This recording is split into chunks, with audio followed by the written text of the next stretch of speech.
Fala, minha galerinha, tudo bem com vocês? Espero que vocês estejam bem, né?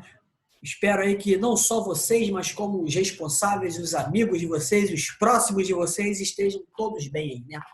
E galerinha, já que nós estamos aqui nessa situação, nesse contato, né? No contato virtual, vamos dar início aí novamente às questões geográficas, né? A geografia. Então, meu sétimo ano, né? Matéria de sétimo ano, a gente já passeou pela urbanização e industrialização do Brasil. Galera, mas se tem industrialização, tem urbanização, automaticamente nós teremos as áreas verdes, né? O campo brasileiro. Ou seja, não existe industrialização e urbanização sem matéria-prima, sem os recursos naturais. Então, quem nos oferece os recursos naturais? O campo, né? E se a gente falar de campo, se a gente falar do campo brasileiro, aí são outros 500, né? Aí é uma questão o quê? É uma questão de outro patamar, né? Outro patamar bonito aqui para vocês. A gente vai dividir tela aqui, né? E se a gente falar de Brasil verde, Brasil agrícola, nós falamos aí de maiores produtores de tudo no território brasileiro, né? Então, nós podemos notar que desde a questão da soja até recursos energéticos, o Brasil aí, ó, é outro patamar, né? Posso falar para vocês aí, ó, que o Brasil é top. O Brasil é estilo Flamengo, outro patamar, acima de todos, né? Galerinha, então hoje nós vamos falar sobre a questão aí do espaço rural brasileiro, né? E como já foi dito para vocês, o espaço rural brasileiro, ó, lá em cima, outros 500, né? Galerinha, se a gente falar de espaço rural brasileiro, a gente tem que voltar na nossa história, né? A gente tem que voltar na história do Brasil. O espaço rural brasileiro, ou campo brasileiro, nessa primeira parte que nós vamos ver aí, ele vai ter algumas características, né? Então, o nosso processo, que é um processo o quê? É um processo de colonização, né? O nosso Brasil não foi uma colônia de povoamento. Nós tivemos alguém aqui durante muito tempo e esse alguém ficou o quê? Ficou aqui fixado, retirando o máximo de recursos naturais, né? Então, galerinha, para a gente falar do espaço rural brasileiro, como já foi falado para vocês, eu tenho que voltar na história. Então, a gente volta lá em 1530, né? 1530, eu posso falar para vocês que já começa a acontecer algumas transformações interessantes, né? 30 anos após a chegada dos nossos colonizadores, dos europeus, né, dos portugueses, nós temos aí as famosas capitanias hereditárias, né? Quem não lembra das capitanias hereditárias, né? Portugal, né? Olha só, eu preciso dominar aquela terra, eu preciso ocupar aquela terra. Que terra bonita, naquela terra nasce tudo, né? Naquela terra tem uma vegetação linda. Não encontrei ouro ainda, né? E só encontro ouro bem depois, né? Mas nós temos uma vegetação exuberante, nós temos o pau-brasil ali. Então, o que os portugueses fazem? O que eles necessitam, né? Eles necessitam ocupar a terra, né? Como é que vai ser essa ocupação, galerinha? Lá em 1530, a gente pode falar das famosas capitanias hereditárias, né? Os capitães, né? Os capitães de... Ó, cara, você como capitão, aí você vai ocupar essa terra, né? E você vai fazer o quê? Você vai aí, ó, nessa questão aí, você vai ocupar, você vai cultivar, você vai povoar, né? Você vai produzir algo, né? O capitão, ele aceita isso, né? Mas malandramente, né? Ele vai ver que ele não vai ter condições sozinho de ocupar aqueles espaços geográficos que foram surgidos, né? Com as capitanias hereditárias, né? Ou seja, o que ele faz, né? Ele chega assim, olha só, galerinha, lá em Portugal, né? Ele chega lá para um pessoal bacana, né? O pessoal que tinha um poder aquisitivo, a galera que era próxima aí à coroa, né? Os comerciantes, ou seja, a galera aí que a gente pode chamar de burguesia, né? E eles falam assim, olha só, pô, cara, tu é um cara bacana, né? Tu é um cara show de bola, gostei de você, hein? Tu é top, hein? Tu é top, hein? Tu é show de bola, hein? Vou te dar umas terras aí para tu cultivar. Aí o cara, opa, aí ó, e quase de graça. O cara, oh, terras? Quase de graça ou de graça? Manda. Pô, cara, mas não é aqui não. Tu tem que atravessar o Atlântico. Ih, vou sair daqui de Portugal, vou atravessar o Atlântico. Cara, Brasil, nova terra descoberta, né? Nova terra descoberta. É de graça. Eu vou, né? De graça, né? Então, os caras vêm para cá, né? Então, olha só, mas você aí, ó, vou dividir essa terra com vocês aqui, né? As capitanias hereditárias. Você aí vai ficar com essa terra aí. O que eu vou querer em troca? Que vocês ocupem e povoem essa terra, né? Que vocês gerem fatores econômicos, né? E o que vai acontecer, galerinha? A galera vem, né? A galera vê, oh, vamos ocupar lá, né? Automaticamente eles começam o quê? Eles começam a produzir algo, né? A gente não pode esquecer do nosso segundo fator econômico. Qual é o nosso segundo fator econômico mesmo, hein? O fator econômico que mais durou, que a gente não consegue viver nos dias atuais. A gente sempre bota lá no café da manhã, né? Imagina um café sem açúcar, sem açúcar, sem açúcar. A cana de açúcar, né? Tá ligado, né? Imagina a gente agora sem açúcar. Oh, vou tomar agora, daqui a pouco, né? Tô gravando essa aula aí um pouco tarde, 9 horas da noite. Eu vou querer tomar um suco. Pô, suco sem açúcar? Não dá, né? Então, eles começam a cultivar um produto, né? Então, nós podemos notar que a questão da nossa terra, ela é bastante complicada, né? E ela inicia o quê? Ela inicia com uma galera que tem, ó, poder aquisitivo. Ah, meu irmão, vou chegar lá em Portugal, vou olhar para aquele cara que não tem nada, né? Vou lá para o plebeu, né? Esse plebeu aí eu vou jogar lá para ocupar a terra, não tem nada a oferecer. Ele não vai ter dinheiro para comprar escravos. Ele não vai ter dinheiro para produzir, né? Ele não vai ter dinheiro para povoar aquela terra. É só a galera elitizada, né? Então nós podemos notar que no Brasil Império, né? Desculpa, no Brasil Colônia, começa com essa situação, né?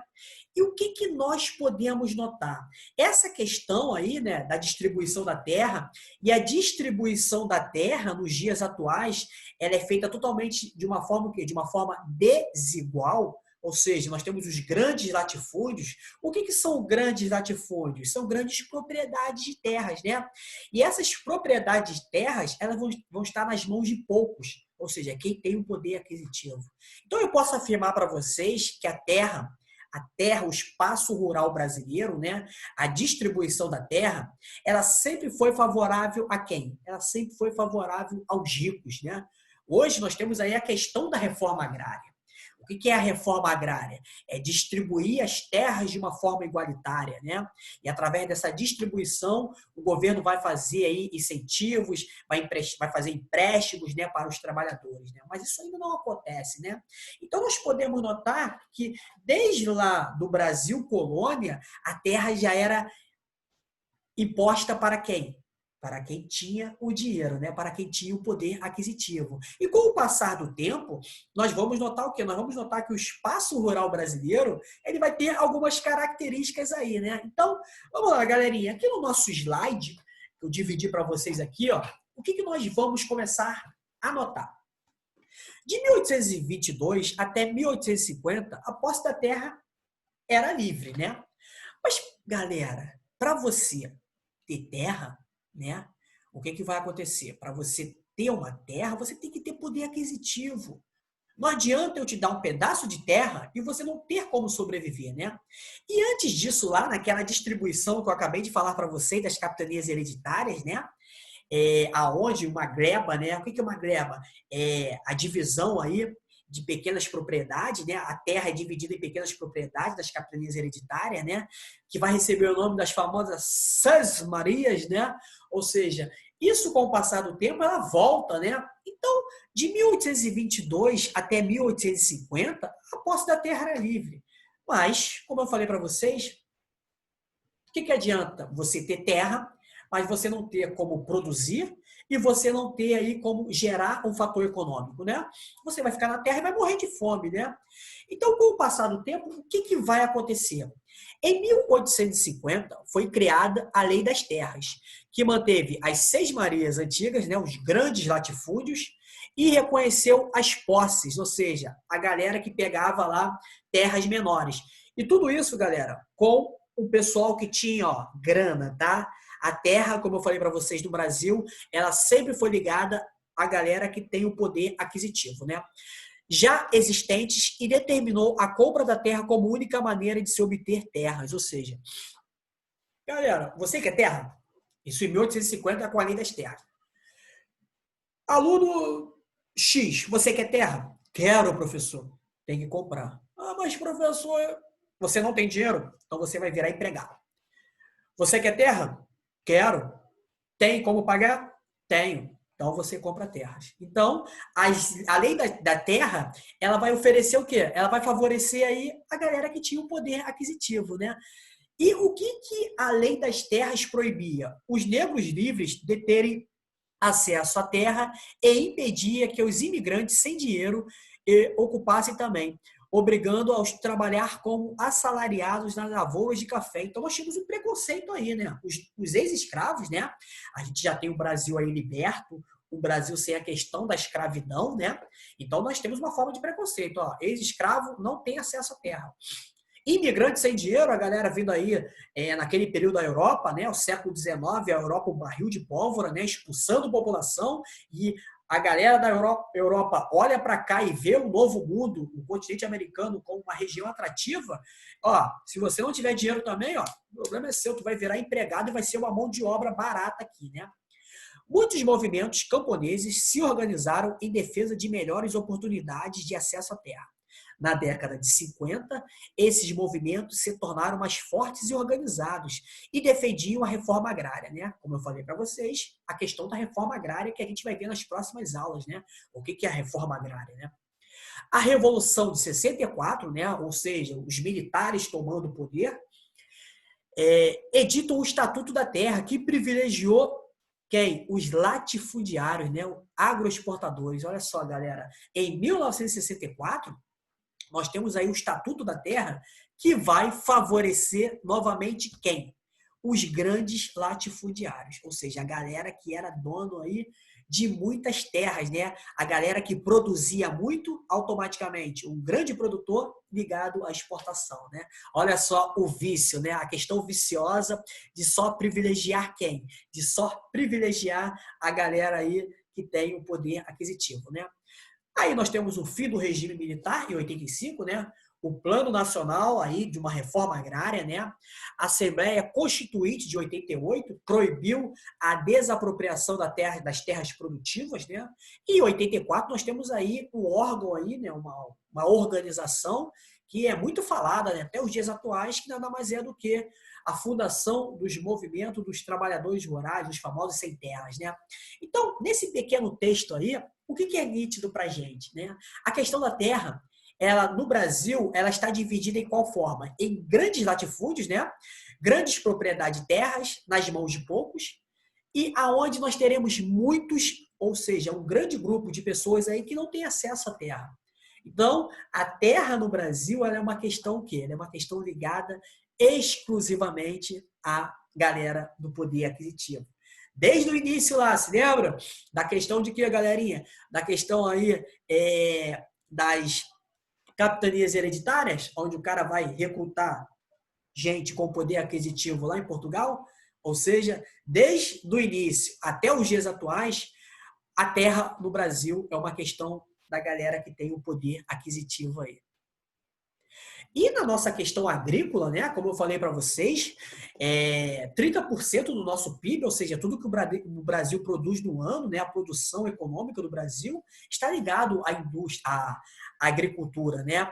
O Brasil é a última fronteira agrícola do mundo, com potencial para a produção de alimentos e também de oferta de energia renovável. Ou seja, o Brasil em breve será o maior país agrícola, né? Porque o Brasil ele produz de tudo. Nós temos aqui uma questão aí de diversidade nas questões o quê? Nas questões agrícolas, né? A agricultura brasileira, vantagens, né? Oferta de terras, nós temos muitas terras aqui, né? O nosso clima é um clima que vai ser quente e também vai gerar chuvas, né? Estoque de água doce, ou seja, o que significa isso, galera? 12% de toda a água doce do mundo está no território brasileiro. Ou seja, olha só, aonde tem água tem vida, né? Aonde tem água tem produção, né? Mão de obra barata, né? Tradição agrícola. A nossa pesquisa é uma pesquisa de ponta no agronegócio, ou seja, sementes vão ser selecionadas, né? O nosso campo é mecanizado, então nós teremos uma alta produção aí, né?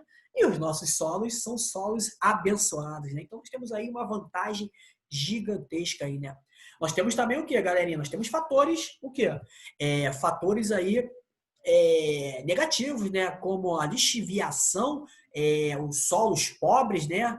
Ou também aí a questão de retiradas aí de matamento que vai gerar alguns fatores negativos, né? A má utilização de terras, né? Como eu falei para vocês, grandes latifúndios, né? Terras gigantescas aí nas mãos de poucos, né? A concentração fundiária, a mesma coisa, né? O que significa isso? Nós temos aí uma grande propriedade de terras nas mãos de poucos aí, então nós temos uma concentração de terras nas mãos de ricos aí, né?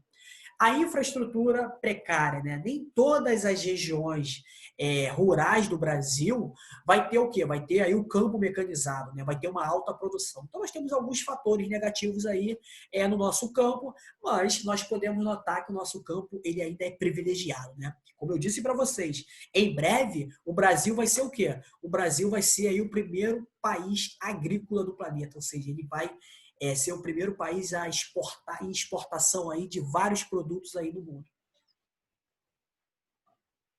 A transformação do campo, galera, é uma forma humana, né? É uma questão humana. O campo ele se transforma sozinho, né? Então, nós aqui temos um desenvolvimento tecnológico, né? Ou seja, o nosso campo é mecanizado, nós temos aí a famosa agricultura e a pecuária intensiva, né? Onde há grandes investimentos, ou seja, uma semente, por exemplo, ela vai ser pesquisada, ela vai ter uma evolução. O gado, por exemplo, lá na pecuária intensiva, né? Ele vai estar confinado, né? Ele vai tomar vacina, ele vai ter uma alimentação de ponta, né? E tudo isso gera o quê? Uma finalidade de produção, né? E essa finalidade de produção está ligada ao quê? Uma grande produção que gera exportação, né? Uma produção maior, né? A realidade rural brasileira. A agricultura, como sustentáculo da economia, foi até os anos 30, né? Rompe com o modelo agrário exportador monocultor. Então, até 1930, a nossa produção estava ligada ao quê? Estava ligado a produzir, produzia muito e vendia, né? Exportação. E somente a um produto, né? Década de 30, por exemplo, a gente pode falar do café. Então, o Brasil era conhecido como grande produtor de café, né? Não tinha uma diversidade, né? Mas, com o passar do tempo, essa diversidade começa a aparecer. Como eu disse para vocês, né? O Brasil ele é produtor aí em grande escala de soja, de milho, de laranja, de café, ou seja, de vários produtos aí. Agora não é monocultor, né? Agora ele é uma policultura, são vários polos de produção aí nos dias atuais, né? A nossa urbanização acelerada, né? Nós tivemos uma urbanização acelerada que gerou o quê? Que gerou uma perda de mão de obra, né? A mão de obra no campo ela começa a vir para as redes, para as áreas urbanas aí. É a situação de quê, galera? É a situação aí do famoso êxodo rural, né? A criação de um mercado interno diversificando a produção. Então, as nossas cidades começam o quê? Começam a crescer, temos aí a formação de um mercado interno. Esse mercado interno precisa o quê?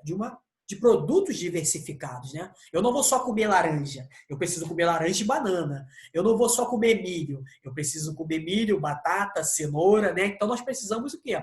Nós precisamos de uma diversidade aí, e isso ocorre no Brasil, né? Como eu falei para vocês. Aqui o Brasil, ele é um grande produtor de vários produtos agrícolas aí. Então, nós temos aí um grande volume da produção agropecuária, né? Aumento do nível tecnológico. Então, nós podemos notar aqui, olha que imagem, né? Nós temos aqui o campo mecanizado. E quando nós temos o campo mecanizado, é nítido o quê? Que a produção vai ser maior. Uma máquina ela pode ocupar aí, ó, a mão de obra de cerca de 10 a 20 homens, né? Então, nós temos um campo mecanizado, um nível tecnológico aí de ponta, né?